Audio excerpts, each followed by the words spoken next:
안녕하세요. 오늘도 이렇게 저희 비엔나 한 TV를 방문해 주셔서 대단히 감사합니다. 제가 좀 바쁜 일이 있어서 거의 한 열흘간 제가 여러분들을 못 찾아뵙습니다. 자, 그리고요. 그 여름철엔 제가 좀 바쁘니까 종종 이런 일이 생길 수도 있으니까 양해 부탁드리고요. 그리고 이제 제가 이제 시내도 좀 나가보려고 합니다. 뭐 나간다 하면서 아직도 못 나가고 있는데 이제 나갈까 합니다. 자, 그러면 제가 시내에 관해서도 비엔나 시내에서도 이렇게 좀 자세하게 여러분들에게 방송을 올려드리도록 하겠습니다. 자, 오늘 여러분들에게 소개시켜 드릴 작품은 너무나도 유명한 작품이죠. 에곤 슐러의 이거를 독일어는 고테스 무터, 영어로는 Mother of Gods로다가 이제 그 해석이 되는데, 자, 이 작품은요. 이 작품은 어디에서부터 그 모티브를 얻었냐 하면 언제 기회가 되셔서 이스탄불에 가시면 너무나도 유명한 성당 있죠. 코라 성당이요. 거기에 스타디움 중앙에 탄생의 창조적 순간은 빛이 비추면서 영원한 삶의 순환을 상징하는 모자이크로 된 천장화인 바로 Mother of Gods에 관련이 있다라고 보시면 돼요. 바로 여기에서 모티브를 얻었다라고 보시면 됩니다. 자, 그런데요. 이 작품을 보시기 전에 일단 이 작품의 특징을 먼저 우리는 보도록 하겠습니다. 자, 보시면은요, 왼쪽 그림은 제가 이제 크게 확대했습니다. 왜냐하면 좀 자세히 볼 수 있도록요. 자, 내부 공간을 보시면 손들을 볼 수가 있어요. 그것도 연필로 스케치한 것들을. 자, 연필로 스케치한다 그러면 아마도 저희 제 비엔나 한 TV를 처음부터 보신 분들은 에곤 슐러가 초기에 연필로 스케치했다. 그래서 좀 아마추어식이다라고 제가 이야기하는 것을 아마 기억하실 것이라고 믿습니다. 자, 그래서 여기도 바로 연필로 스케치가 돼 있고요. 그 다음에 분명한 명암의 차이로 이제 오른쪽의 그림을 보시면 분명한 명암 차이로 세 부분이 나눠져 있어요.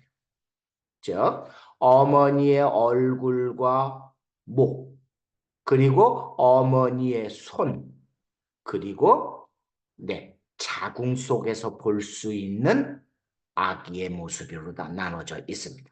자, 그리고 보시다시피 왼쪽에서 이제 세 번째는 왼쪽에서 오른쪽으로다가 대각선으로다가 배열이 돼 있다는 사실이에요. 자, 다시 왼쪽을 보시면 아기는 특히 이 대각선 방향으로 머리와 손들이 놓여 있는 반면에 어머니의 손과 목 그리고 얼굴은 옆으로 놓여 있어요. 즉 아기의 자세와 어머니의 자세가 서로 반대 방향으로 놓여 있다는 사실이에요. 자, 그런데요. 여기서 에곤 슐러는 왜 어머니와 아이의 자세를 바뀐 모습으로 그림으로 묘사를 했을까요? 물론 네, 제목과 관련이 있어서 그래요. 네? 자, 그래서요. 다시 자세히 보면은 자궁 속에서 정상적으로 착상하려는 순간에 어떤 알 수 없는 외부의 작용에 의해서 착상을 제대로 하지 못한 모습을 어머니의 모습과 반대 자세로 묘사된 것 같아요. 자, 그 어떤 이유인지는 알 수가 없어요. 그러나 무슨 외부의 혹은 어떤 문제에 의해서 방향이 바뀌었을 거라는 거죠. 그럼에도 불구하고 전반적으로 조화롭게 완결한 인상을 주고 있다는 사실이에요. 자, 그리고 오른쪽을 보시면 어머니의 목과 얼굴의 밝기는 아래의 검정색과 겹치면서 얼굴과 그리고 그 뒤 배경의 검은 갈색 및 검은 푸른색들 간의 사이를 어머니의 좁고 그리고 V자형으로 절단된 옷과 엷은 색조의 머리카락은 밀고 나오는 듯한 느낌을 주고. 그래서 여기서 이 그림에서 아주 뚜렷하고 그리고 온화함이 서로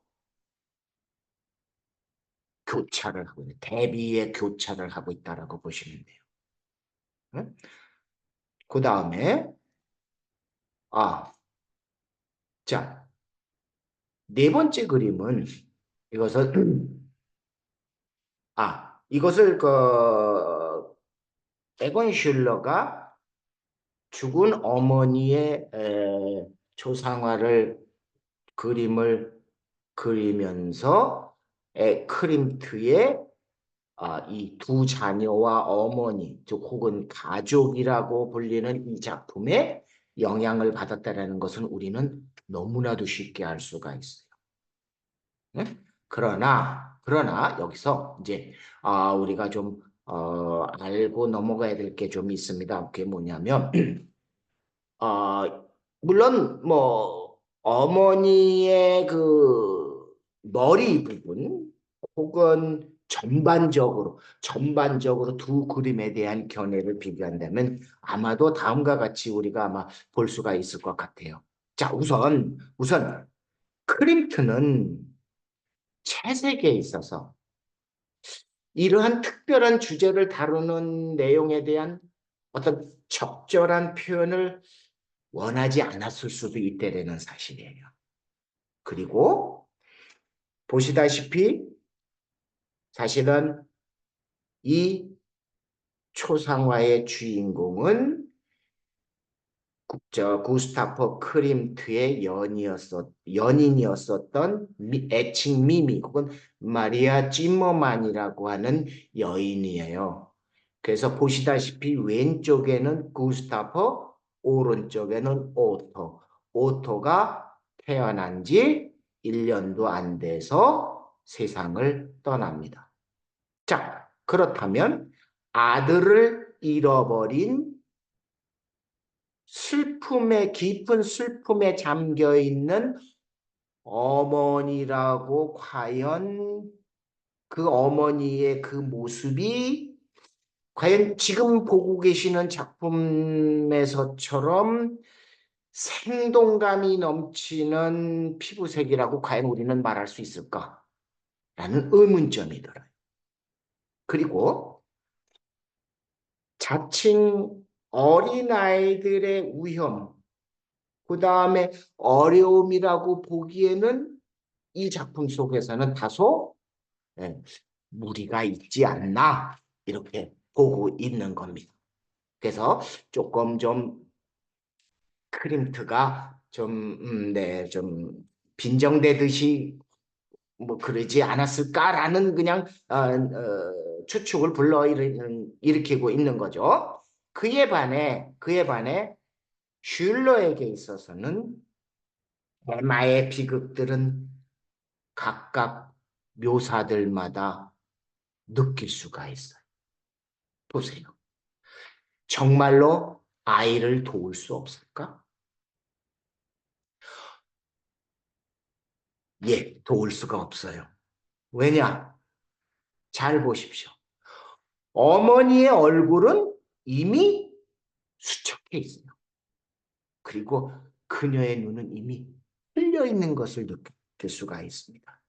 자, 여기서 어머니의 창백한 색채를 보세요. 이것은 과연 무엇을 의미할까요? 죽음을.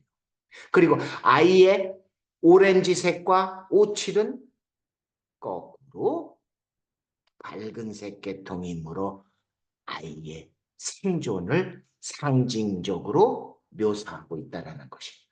자, 이와 같은 검정색의 대비를 통하여 이 붉은색을 띤 색채는 아이를 상기시키는 것으로 나타내고 있다는 겁니다. 자, 이 아이의 일부분을 둘러싸고 있는 자, 검정 브러쉬 스토로크들은 천의 주름이라고 생각할 수는 없어요. 이것은 아마도 희망이 없는 이 생명을 둘러싸고 있는 것이 무엇일까라고 표현하는 것 같습니다. 즉, 아이를 보호하기 위한 것처럼 죽으면서도 어머니의 손은 하나의 생명을 꼭 잡고 껴안고 있는 어머니의 죽은 육체를 표현하고 있는 듯 하다는 거예요. 자, 아이는 이미 탄생하지 않았어요, 아직. 어머니는 죽어가고 있어요. 바로 우리 인류의 어머니, 그리고 저와 애청자 여러분들의 어머니도 나나 여러분들을 이 세상에 오게 할 때 얼마나 많은 진통과 고통과 이 아이가 혹시라도 잘못되지 않을까 염려 속에서 저나 여러분이 이 세상에 왔습니다. 어머니의 생명을 담보로요. 그래서 슐러는 이 탄생과 죽음의 어떤 유기적인 관계를 아마도 이런 방식으로 세상에 대한 자신의 이미지를 표현하려고 했던 것 같아요. 이 비극은 한편으로는 기쁨일 수도 있습니다. 사실이에요. 여러분이 너무나도 잘 아실 겁니다. 또한 정신적으로도 아주 깊은 충격을 주고 있다는 사실. 왜냐? 작가가 이 작은 캠퍼스 내에 표현하는 것과 창조적인 성취들을 여기서는 일종의 해결할 수 없는, 즉 우리가 알 수 없는 일체감이 있기 때문에 정말 어저께도 저와 같이 구스타프 크림트와 에곤 슐러에 대한 작품에 대해서 감상을 하신 분들이 계세요. 정말 누누이 입이 닳도록 얘기하지만 이 천재성은 과연 어떻게 말을 할까요?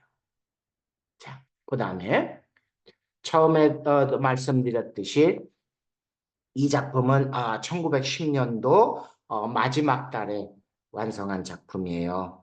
그래서 이 그러니까 Mother of Gods라는 이 다루기 어려운 문제를 에곤 슐러는 정말 냉철하게 사고를 하고 난 후 시대의 어떤 전형적인 그 문학의 이미지로서 전반적으로 조화를 일치시키는 일련의 자연의 순환에 속한 어떤 이야기 우화들을 포함시키고 있지 않나 이렇게 보고 있습니다. 즉 어머니의 무한한 희생을 하나의 자연의 순환, 자연의 윤회로 보고 있다는 사실이에요. 그래서 그와 같은 것을 어디서 알 수 있냐면 그가 자기 친구에게 보낸 편지 내용에서 우리는 알 수가 있어요. 슐러는 토지와 유사한 어머니의 윤회를 설명하고 있습니다. 즉 뭐라고 이 친구에게 편지를 보냈냐면 대지 혹은 인간은 순환의 원천 과정으로 탄생과 죽음이 동시에 피조물이 되어 있다는 것을 의미하고 있다. 와, 굉장한 말입니다. 나이 20살에. 문제는 그게 그거예요. 나이 20살에 이런 작품과 이런 글을 쓸 수 있다는 그의 천재성. 자, 물론 많은 그 당시의 사상가로부터 영향을 받은 건 사실이에요. 예를 들면 그 유명한 프리드리 니체도 역시 자기 자신의 인식 절차 형성 과정을 어떻게 기술하고 있냐면 인간은 어떻게 형성되었고 인간은 무엇이냐라는 것에 대한 추구라고 기술하고 있어요. 따라서 여기서 현생은 먼저 죽음과 일치하고 와 존재하고 있는 상태와도 일치하므로 이 둘의 본질은 같다. 즉 탄생의 고난 순환고리 속에서 다시 만나는 것이 죽음이 되는 거예요. 그리고 그 과정에 있는 존재도 역시 일치하고 있다. 하나의 윤회사상. 바로 나이 20살의 한 청년이 자기 어머니에 대한 끝없는 무한한 형언할 수 없는 감사와 사랑의 묘사를 이 작품을 통해서 우리에게 아주 중요한 메시지를 던지고 있지 않나 보는 거죠. 그래서 누누이 얘기를 하지만 누누이 얘기하지만 언젠간 제가 작품 설명하면서 다시 말씀드리겠지만 그는 여러분들이 생각하고 있는 것처럼 에로틱하고 포르노집 이런 화가가 아니라는 사실이에요. 그것은 하나의 요거는 나중에 다시 말씀드릴게요. 이 작품하고는 관련이 없으니까. 그래서 언젠가 제가 지금 구상하고 있는 것 중에 또 하나가 뭐냐면 어머니에 대한 에곤 실러의 어머니에 대한 작품들이 몇 개가 있어요.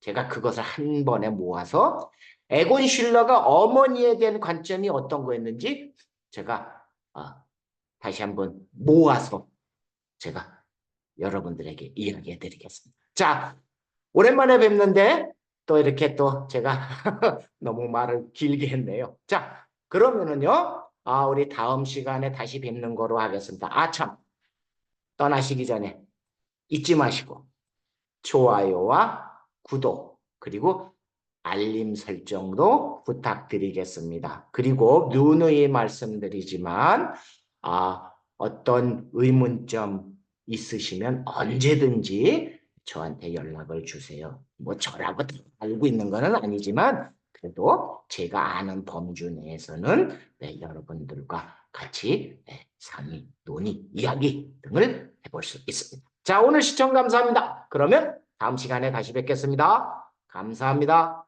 안녕히 계세요.